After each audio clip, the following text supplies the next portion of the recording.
Hey guys, welcome मेरे YouTube channel marketing execution. तो guys आज की हम वीडियो में बात करने वाले हैं सेगमेंट ओवरलैप रिपोर्ट के बारे में। तो गाइस अभी तो आपने अगर मेरा चैनल सब्सक्राइब नहीं किया तो जाके मेरा चैनल सब्सक्राइब कर लीजिए। तो चलिए पीपीटी के ऊपर वहाँ पे आपको समझाता हूँ सेगमेंट ओवरलैप रिपोर्ट के बारे में। So guys segment overlap report होती क्या है?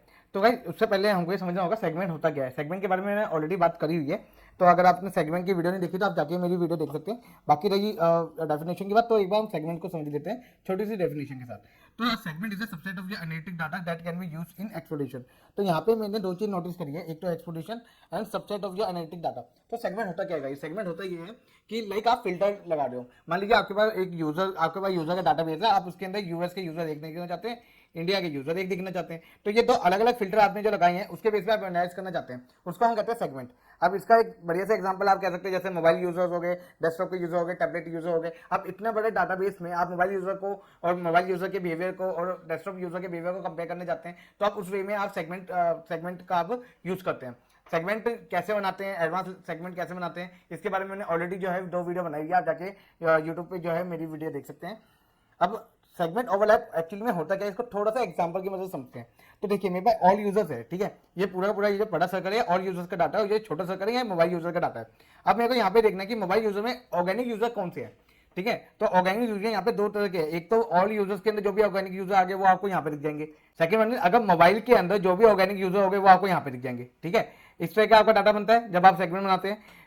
सेगमेंट ओवरलैप जब अब होता है तो यहाँ पे आप मोबाइल के अंदर मैं पेड यूजर भी देखना चाहता हूँ, जो यूजर मोबाइल के थ्रू पेड एडवर्टाइजमेंट के थ्रू जो है, मतलब पेड एडवर्टाइजमेंट के थ्रू मोबाइल के थ्रू आया है, मतलब दोनों चीजें इसके अंदर इंक्लूड है, तो इसके अंदर मैं इस चीज को देखना चाहता हूँ, ठीक है। अब ये पेड, ये जो बाकी का ये जो एरिया है ये ऑल यूजर्स का है, लेकिन ये इतना एरिया जो है ना जिसमें मोबाइल भी आ गया, ये आपका मोबाइल का सर्कल और ये रहा आपका पेड यूजर का सर्कल। अगर मैं इसको थोड़ा और डिटेल में जाऊँ तो जैसे आ गया डायरेक्ट कि वो यूजर जो मोबाइल के थ्रू भी आए हैं, ठीक है, तो ये मोबाइल का ये एरिया हो गया मोबाइल का अपना, और डायरेक्ट भी आएंगे, ये इतना एरिया हो गया, तो ये जो एरिया है ये डायरेक्ट एंड मोबाइल दोनों का है। तो ये सेगमेंट ओवरलैप होता है कि एक पर्टिकुलर सेगमेंट, मतलब सेगमेंट के ऊपर सेगमेंट ओवरलैपिंग, कि यूजर यहाँ से भी आ रहा है, यूजर वहां से भी आ रहा है, लेकिन ऐसा कोई बीच का एरिया जहाँ पे जो दोनों का यूज करते हुए आ रहा है, ठीक है ना। तो ये उस चीज को दिखाते हैं। यहाँ पे तो हमने समझ लिया कि सेगमेंट ओवरलैप क्या होता है। अब हम इसको देखते हैं कि हम इसको प्रैक्टिकली जो है गूगल के, मतलब गूगल एनालिटिक्स के अंदर कैसे इसको कहाँ पे हम ढूंढ सकते हैं। तो इसके लिए लेके चलता हूँ मैं गूगल एनालिटिक्स के ऊपर, वहाँ पे आपको जाके दिखाता हूँ कि सेगमेंट ओवरलैप आपको कहाँ देखने को मिलता है। तो सेगमेंट ओवरलैप रिपोर्ट के लिए हमको जाना पड़ेगा एक्सप्लोर सेक्शन के अंदर। एक्सप्लोर सेक्शन के अंदर आपको जो है यहाँ पे सेशन ओवरलैप की रिपोर्ट मिलेगी, मतलब यहाँ पे एक तो आपको टैबलेट गैलरी में आपको मिल जाएगी, ठीक है, सेगमेंट ओवरलैप। नहीं तो इनकी एक रिपोर्ट बनी है mobile and paid user direct user overlapping की, तो आप चाहे तो उसको यूज कर सकते हैं। तो मैं आपको बस यहाँ से दिखाता हूँ। तो यहाँ पे जैसे आप देख सकते हैं गाइस कि यहाँ पे अलग अलग तरह से आपके मतलब सेगमेंट बनाए गए हैं। यहाँ पे आप सेगमेंट देख सकते हैं, यहाँ पे आप उनके सेगमेंट के मतलब कैसे ये ओवरलैप कर रहे हैं आप इसको देख सकते हैं। अगर हमको कोई और सेगमेंट चाहिए तो यहाँ पे हम केवल मैक्सिमम 3 सेगमेंट को कंपेयर कर सकते हैं इस रिपोर्ट के अंदर। तो मैं यहाँ से इसको हटा देता हूँ एंड यहाँ पे mobile, tablet and direct user, और मैं यहाँ पे पेड यूजर को लेके आ जाता हूँ। तो अब आप देख सकते हैं गाइस यहाँ पे आपको इजीली वे में आपको आइडिया लग जाएगा, जैसे कि मैंने आपको पीपीटी में भी दिखाया था कि सेगमेंट ओवरलैप कैसे करता है। अब देखो तो यहाँ पे जैसे आप देख सकते हैं पे ट्रैफिक के अंदर ये पे ट्रैफिक को इंक्लूड कर रहा है। आप सर्कल को देखिए, सर्कल के ऊपर आप फोकस कीजिए, देखिए जब मैं डायरेक्ट ट्रैफिक की बात कर रहा हूँ तो डायरेक्ट ट्रैफिक को इंक्लूड कर रहा है। यहाँ पे डायरेक्ट ट्रैफिक और डायरेक्ट ट्रैफिक ओनली के अंदर फर्क ये है कि डायरेक्ट ट्रैफिक के अंदर ये मोबाइल ट्रैफिक को भी इंक्लूड कर रहा है, पर यहाँ डायरेक्ट ट्रैफिक ओनली के अंदर ये ओनली डायरेक्ट ट्रैफिक को इंक्लूड कर रहा है, ठीक है। फिर आप देखेंगे mobile traffic and paid traffic, तो ये वो बीच का सर्कल ले रहा है जहाँ पे मोबाइल ट्रैफिक और पेड ट्रैफिक दोनों आ रहा है, ठीक है।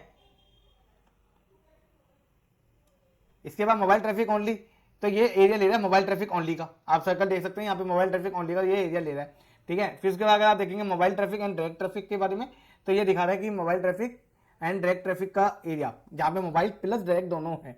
यहाँ पे पेड ट्रैफिक के अंदर आप देख सकते हैं, ठीक है, यहाँ पेड ट्रैफिक का आप बता रहा है ओनली, ये वाला पेड ट्रैफिक है, पेड ट्रैफिक ओनली, और ये मोबाइल एंड पेड है, और ये पूरा जो है ये पेड ट्रैफिक का बता रहा है, ठीक है।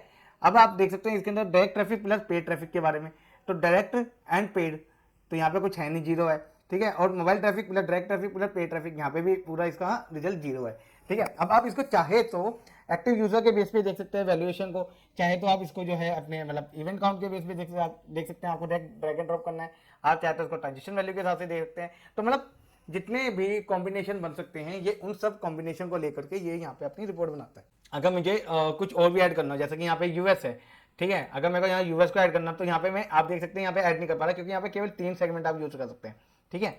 अब यहाँ पे आप देखिए, यहाँ पे एक्टिव, अब देखिए जितने यूजर मेरे मोबाइल ट्रैफिक के थ्रू आए हैं उनमें से उन्होंने कितने इवेंट काउंट हुए उनके और कितने ट्रांजेक्शन हुए यहाँ पे आप देख सकते हैं। तो आप इस तरह से जो है मतलब सेगमेंट को एक दूसरे से कंपेयर कर सकते हैं कि भाई अगर मेरा डायरेक्ट ट्रैफिक है तो उसने कितना कंट्रीब्यूट किया है, direct traffic plus mobile traffic है तो वो पर्टिकुलर सेक्शन ने कितना कंट्रीब्यूट किया है या उसका क्या मतलब क्या उसके नंबर्स हैं। तो आप इस तरह से इनको कंपेयर कर सकते हैं।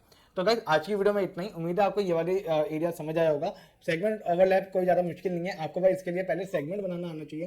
अगर आपने सेगमेंट बनाना सीख लिया, जो कि मैंने ऑलरेडी पिछले 2 वीडियो में समझा दिया है, तो आप एक बार उसको देखिए। बेसिक सेगमेंट कैसे हम बनाते हैं, बेसिक लेवल और एडवांस लेवल में हम सेगमेंट कैसे बनाते हैं, हम उसके बारे में बात कर चुके हैं। तो इस वीडियो में इतना ही गाइस। उम्मीद है आपको ये वाली वीडियो समझ आई होगी। वीडियो के रिगार्डिंग कोई भी क्वेश्चन हो नीचे कमेंट बॉक्स में मुझसे पूछ सकते हैं। इस वीडियो में इतना ही। This is Kishan signing of.